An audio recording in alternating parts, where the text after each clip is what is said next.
সেনাপ্রধান জেনারেল ওয়াকারুজ্জামান কি বললেন? অধ্যাপক ইউনূসের নিয়োগকর্তা বলে যারা পরিচিত, যাদের পরিচয় সরকারি কিংস পার্টি, তাদেরকে তিনি বললেন শিশু বা অপরিপক্ক, যাদের কথা ছাড়া যমুনার দপ্তরের গাছের পাতাও নড়ে না, যাদের কথায় সরকারের উপদেষ্টারা ওঠে আর বসে, তাদেরকে বললেন নাবালক। তার মানে কি সেনাপ্রধান বুঝিয়ে দিতে চাইলেন অন্তর্বর্তী সরকারও নাবালক দিয়ে পরিচালিত হচ্ছে?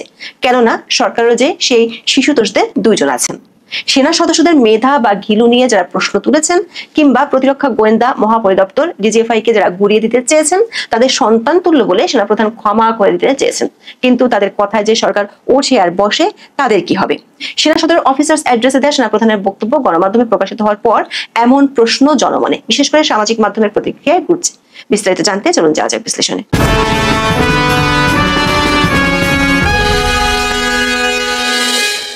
গত বছর 5ই আগস্ট ক্ষমতার পালাবদলের পরাসরি সেনাবাহিনীর বিরুদ্ধে কথা বলতে দেখা গেছে। উপদেষ্টা আসিফ এমনও বলেছিলেন, সেনাপ্রধান বুকে পাথর চাপা দিয়ে প্রধান উপদেষ্টা হিসেবে ডক্টর মোহাম্মদ ইউনূসকে মেনে নিয়েছেন।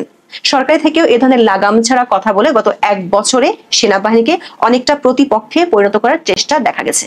তাদের সঙ্গে যোগ দিয়ে পালে হাওয়া দিচ্ছেন কিংস পার্টি নেতারা। তবে গত 1 বছরে সংযত ভঙ্গিতে পরিস্থিতি মোকাবেলা করতে দেখা গেছে সেনাবাহিনীকে। বিভিন্ন সময় উস্কানির পাল্টা প্রতিক্রিয়া দেখা যায়নি, এ নিয়ে প্রচুর সমালোচনার মুখে পড়তে দেখা গেছে সেনাবাহিনীকে। সারা দেশে কিংস পার্টি সহ সরকারের মিত্রদের মবের তাণ্ডব ঠেকাতে সেনাবাহিনীর ভূমিকা নিয়েও তৈরি হয় প্রশ্ন।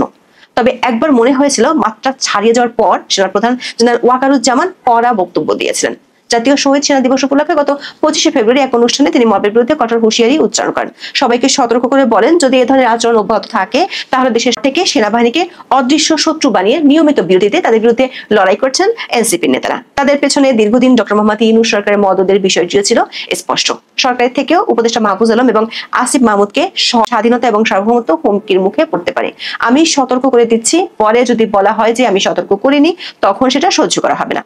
সেনাবাহিনীর উপর আক্রমণ না করার আহ্বান জানিয়েছিলেন তিনি। বলেছিলেন, সেনাবাহিনী এবং সেনাপ্রধানের প্রতি বিদ্বেষ কারো কারো কি কারণে জানি না, 7 মাসে অনেক হয়েছে, এনাফ ইজ এনাফ। তবে সেনাপ্রধানের এই হুঁশিয়ারি সরকারের মিত্ররা গায়ে মাখেনি, নিজেদের মতো করে চালাতে থাকেন অরাজকতা। উল্টো এনসিপি নেতা হাসনাত আব্দুল্লাহ স্ট্যাটাস দিয়ে সেনাপ্রধান এবং সেনাবাহিনীকে প্রশ্নবিদ্ধ করেন, বানাতে চেয়েছিলেন জাতীয় ভিলেন। আবার সরকারি কিংস পার্টি নেতাদের সীমাহীন স্বেচ্ছাচারে বাংলাদেশ এরই মধ্যে পরিচিত হয়ে উঠেছে মবের রাজ্য হিসেবে। জুলাই আন্দোলনের মূল নেতৃত্বেও বিপুল সম্ভাবনার কথা শোনালেও 1 বছরের মধ্যে তাদের প্রতি জনসমর্থন এখন একদম তলানিতে। জাতির ঘিরে সারা দেশে গণজোয়ার বয়ে যাওয়ার কথা ছিল, তারা গত জুলাইয়ে সারা দেশে পদযাত্রা করেছে সেনা পাহারায়। তারপরও গোপালগঞ্জে পড়তে হয়েছে তীব্র প্রতিবাদের মুখে। শেষ পর্যন্ত গুলিতে প্রাণ হারান গোপালগঞ্জের সাধারণ 5 জন মানুষ। অবস্থা বেগতিক দেখে সেনা এপিসিতে করে সুরসুর করে শহর বিভিন্ন জায়গায় সেনাবাহিনীর কড়া পাহারায় পদযাত্রা করে এনসিপি। এ নিয়ে সোশ্যাল মিডিয়ায় ব্যাপক সমালোচনা চললেও দলটির শীর্ষ নেতারা ছিলেন নিরুত্তাপ। তবে তাদের সুর বদলে যেতে খুব বেশি সময় লাগেনি। বিশেষ করে জুলাই ঘোষণাপত্র পাঠের দিন এনসিপির শীর্ষ 5 নেতার কক্সবাজার ভ্রমণে যাওয়ার তথ্য ফাঁস এবং গুলশানের চাঁদাবাজির ঘটনায় উপদেষ্টা আসিফ মাহমুদের সংশ্লিষ্টতার অভিযোগ প্রকাশ পাওয়ায় নতুন করে তেরে বেগুনে জ্বলে ওঠেন কিংস পার্টির নেতারা। এর পেছনে সেনাবাহিনীর ভূমিকাকে দায়ী মনে করছেন তারা। সাগর পাড় থেকে ফেরার ঠিক 1 সপ্তাহের মাথায় প্রকাশ ঘটে ক্ষোভের। রাজধানীতে 12ই আগস্ট এনসিপি যুব উইং জাতীয় যুব শক্তি সম্মেলনে একাধিক নেতার কণ্ঠে ছিল তীব্র বিষোদগার।